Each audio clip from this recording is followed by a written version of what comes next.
Filtr formulasini o'rganamiz. Filtr formulasi ma'lumotlarni qayta ishlash, tahlil qilishga juda kerakli formula hisoblanadi.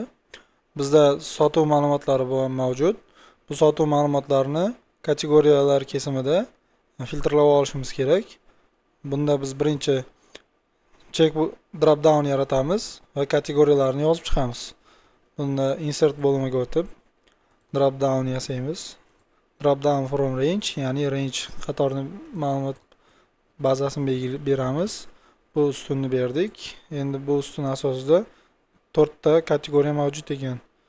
Drop downda endi arrow ko'rinishga o'tkazib qo'yamiz. Okay. Bizda drop down mavjud. Endi buni texnikani tanlab qo'yamiz. Endi formula yozamiz. Formulada filtr formulasi ma'lumotlar bazasi virgul. Endi shart qo'yamiz. Qaysi shart asosida filtr qilsin? Bizga summalari 1000 dan oshiq bo'lgan mahsulotlarni filtr qilib berdingmiz. Bunda summa ustunini belgilab filtrga katta bo'lsin 1000 dan degan shart qo'yamiz va mavjud 1000 dan mavjud mahsulotlar chiqdi. Endi biz ikkinchi shartni qo'shamiz. Kategoriyasi texnikaga teng bo'lsin.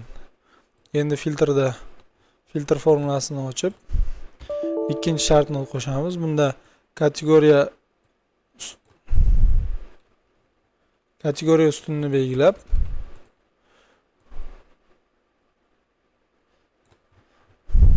ma'lumot teng bo'lsin M1, ya'ni texnikaga teng bo'lsin deymiz. Mana texnikaga teng bo'lgan 1000 dan oshiq mahsulotlar chiqdi. Endi kanselyariya qilsak o'zgaradi, mebel qilsak o'zgaradi, elektronika qilsak ma'lumot mavjud bo'lmagan uchun xatolik chiqadi. Bizga texnikalar chiqib tursin, ya'ni texnikalar har bitta ma'lumotlari chiqdi. Endi biz texnikalarni summasiga qarab sortirovka qilib olishimiz kerak. Bunda bizga sort formulasi yordam beradi.